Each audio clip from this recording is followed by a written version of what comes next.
2024 के अंत में होने वाला महाराष्ट्र में विधानसभा चुनाव का लेकर आ गए हैं महा ओपिनियन पोल। इस पोल के अनुसार आप जान पाएंगे कि कौन सी पार्टी को कितनी सीटें मिल सकती है। आइए जानते हैं रिपोर्ट के अनुसार। वीडियो के अंत तक बने रहें। चैनल को सब्सक्राइब नहीं किए हैं तो सब्सक्राइब कर लें। बात करते हैं महाराष्ट्र राज्य की, जहां पर 288 विधानसभा की सीटें हैं।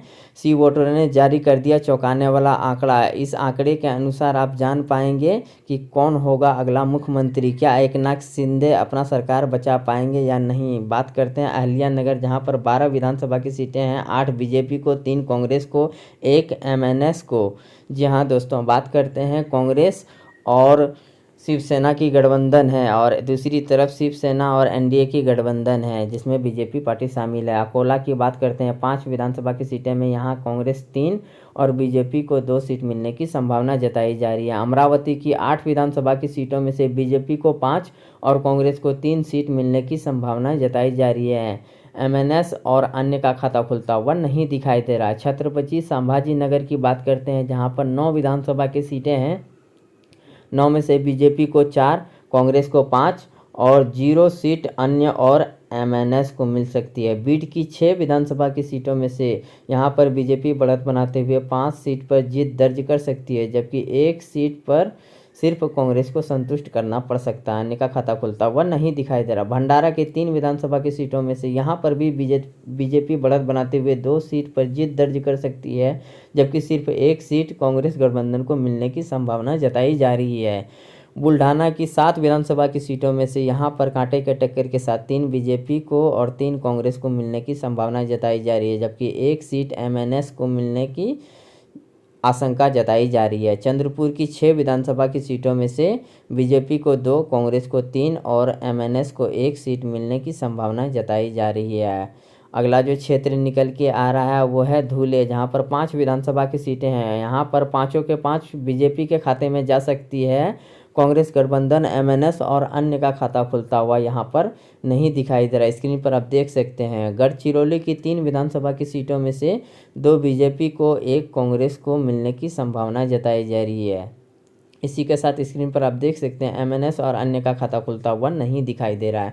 गोदिया की बात करते हैं, जहां पर 4 विधानसभा की सीटें हैं। यहां पर कांटे के टक्कर के साथ 2 बीजेपी को, 2 कांग्रेस को मिलने की संभावना जताई जा रही है। एमएनएस और अन्य का खाता खुलता हुआ यहां पर नहीं दिखाई दे रहा है। हिंगोली की 3 विधानसभा की सीटों में से बीजेपी को सिर्फ 1 सीट पर संतुष्ट करना पड़ सकता है, जबकि 2 सीट कांग्रेस जीतने में कामयाब हो सकती है। एमएनएस और अन्य का खाता खुलता हुआ यहाँ पर भी नहीं दिखाई दे रहा। जलगांव की बात करते हैं, जहाँ पर 11 विधानसभा की सीटें हैं। 11 में से बीजेपी को 8 और 3 कांग्रेस गठबंधन को मिलने की संभावना जताई जा रही है। एमएनएस और अन्य का खाता खुलता हुआ नहीं दिखाई दे रहा। जलना की 5 विधानसभा की सीटों में से यहाँ पर बीजेपी को 2 सीट मिल सकती है, जबकि 3 सीट पर बीजेपी कांग्रेस कब्जा जमा सकती है। अगला जो क्षेत्र निकल के आ रहा है कोल्हापुर, जहां पर 10 विधानसभा की सीटें हैं। यहां पर बीजेपी बढ़त बनाते हुए 8 सीट पर जीत दर्ज कर सकती है, जबकि 2 सीट कांग्रेस को मिलने की संभावना जताई जा रही है। अन्य का खाता खुलता हुआ नहीं दिखाई दे रहा। लातूर की 6 विधानसभा की सीटों की बात करते हैं, जहां पर बीजेपी को 4 और कांग्रेस को 2 सीट मिल सकती है। एमएनएस और अन्य का भी यहां पर खाता खुलता हुआ नहीं दिखाई दे रहा। अगला जो क्षेत्र निकल के आ रहा है वो है मुंबई शहर, जहां पर 10 विधानसभा की सीटें हैं। 10 में से बीजेपी को 6 और कांग्रेस को 4 सीट मिलने की संभावना जताई जा रही है। अन्य पार्टी जो क्षेत्रीय पार्टी है, खाता खुलता हुआ नहीं दिखाई दे रहा है। मुंबई की बात करते हैं, जहां पर 26 विधानसभा की सीटें हैं। यहां पर भी बीजेपी बढ़त बनाते हुए 17 सीट पर जीत दर्ज कर सकती है, जबकि 7 सीट कांग्रेस गठबंधन को मिल सकती है। एमएनएस को भी 2 सीट मिलने की संभावना जताई जा रही है। इसी के साथ आप देख सकते हैं 139 विधानसभा सीटों का प्रशिक्षण कर दिया गया है। एनडीए को 86, एमबीए यानी कांग्रेस गठबंधन को 52 और एमएनएस को 5 सीट मिलते हुए दिखाई दे रही है, जबकि अदर का यहाँ पर जो इंडिपेंडेंस है उनका खाता खुलता हुआ नहीं दिखाई दे रहा है। स्क्रीन पर आप देख सकते हैं। वीडियो के अंत तक बने रहें, चैनल को सब्सक्राइब करें। नांदेड़ की बात करते हैं, जहां पर 9 विधानसभा की सीटें हैं। यहाँ पर बीजेपी को 5 और कांग्रेस गठबंधन को 4 सीट मिलने की संभावना जताई जा रही है। एमएनएस और अन्य का खाता खुलता हुआ यहाँ पर नहीं दिखाई दे रहा है। नंदुरबार की 4 विधानसभा की सीटों में से यहाँ पर चारों के चारों कांग्रेस गठबंधन को जा सकती है, जबकि बीजेपी और एमएनएस और अन्य का खाता खुलता हुआ यहाँ पर नहीं दिखाई दे रहा है। इसी के साथ स्क्रीन पर आप देख सकते हैं। नासिक की बात करते हैं जहाँ पर 15 विधानसभा की सीटें हैं। यहाँ पर 15 में से बीजेपी को 6 सीट मिलने की संभावना जताई जा रही है, जबकि 9 सीट पर कांग्रेस जीत दर्ज कर सकती है। धाराशिव की बात करते हैं जहां पर 4 विधानसभा की सीटें हैं। कांटे के टक्कर के साथ 2 बीजेपी को 2 कांग्रेस को मिलने की संभावना जताई जा रही है। एमएनएस और अन्य का खाता खुलता हुआ यहाँ पर नहीं दिखाई दे रहा है। स्क्रीन पर आप देख सकते हैं। पालघर की बात करते हैं जहाँ पर 6 विधानसभा की सीटें हैं। बीजेपी को 2 और कांग्रेस को 4 सीट मिल सकती है। एमएनएस और अन्य का खाता खुलता हुआ यहाँ पर नहीं दिखाई दे रहा है। स्क्रीन पर आप देख सकते हैं। वीडियो के अंत तक बने रहें, चैनल को सब्सक्राइब करें। परभानी की बात करते हैं। 4 विधानसभा की सीटों यहाँ पर चारों के चारों कांग्रेस के खाते में जा सकती है, जबकि बीजेपी और अन्य का खाता खुलता हुआ नहीं दिखाई दे रहा है। पुणे की बात करते हैं जहाँ पर 21 विधानसभा की सीटें हैं। 21 में से 13 बीजेपी को और 7 कांग्रेस को मिल सकती है। एमएनएस को भी 1 सीट मिलने की संभावना जताई जा रही है।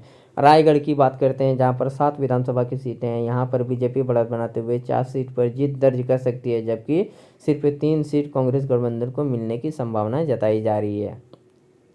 रत्नागिरी की 5 विधानसभा की सीटों में से बीजेपी को 2 और कांग्रेस बढ़त बनाते हुए 3 सीट पर जीत दर्ज कर सकती है, जबकि एमएनएस और अन्य का खाता खुलता हुआ यहाँ पर नहीं दिखाई दे रहा है। संगाली की बात करते हैं जहाँ पर 8 विधानसभा की सीटें हैं। यहाँ पर बीजेपी बढ़त बनाते हुए 5 सीट पर जीत दर्ज कर सकती है, जबकि 3 सीट पर सिर्फ कांग्रेस को मिलने की संभावना जताई जा रही है। सतारा की बात करते हैं जहां पर 8 विधानसभा की सीटें हैं। यहां पर 6 बीजेपी को मिलने की संभावना जताई जा रही है, जबकि 2 सीट सिर्फ कांग्रेस को मिल सकती है। एमएनएस और अन्य का खाता खुलता हुआ नहीं दिखाई दे रहा। वर्धा की 4 विधानसभा की सीटों में से 2 बीजेपी को 2 कांग्रेस को मिलने की संभावना जताई जा रही है। एमएनएस और अन्य का खाता खुलता हुआ नहीं दिखाई दे रहा है। सिंधु दुर्ग की बात करते हैं जहां पर 3 विधानसभा की सीटें हैं। यहां पर बीजेपी को 1 और कांग्रेस को 2 सीट मिल सकती है, जबकि अन्य का खाता खुलता हुआ नहीं दिखाई दे रहा है। अगला जो क्षेत्र निकल के आ रहा हुआ है सोलापुर, जहां पर 11 विधानसभा की सीटें हैं। 11 में से बीजेपी को 8 और कांग्रेस को 3 सीट मिल सकती है। एमएनएस और अन्य का खाता खुलता हुआ यहाँ पर भी नहीं दिखाई दे रहा है। स्क्रीन पर आप देख सकते हैं। थाने की बात करते हैं जहाँ पर 18 विधानसभा की सीटें हैं। 18 में से 13 बीजेपी को, 4 कांग्रेस को मिल सकती है और 1 सीट एमएनएस पार्टी को मिलने की संभावना जताई जा रही है। वाशिम की बात करते हैं जहां पर 3 विधानसभा की सीटें हैं। 3 में से बीजेपी को 2 और कांग्रेस को 1 सीट मिलने की संभावना जताई जा रही है। एमएनएस और अन्य का खाता खुलता हुआ यहाँ पर नहीं दिखाई दे रहा है। यतमाल की बात करते हैं जहां पर 7 विधानसभा की सीटें हैं। 7 में से 3 बीजेपी को, 3 कांग्रेस को, 1 एमएनएस को मिल सकती है, जबकि अन्य पार्टी का खाता खुलता हुआ नहीं दिखाई दे रहा है।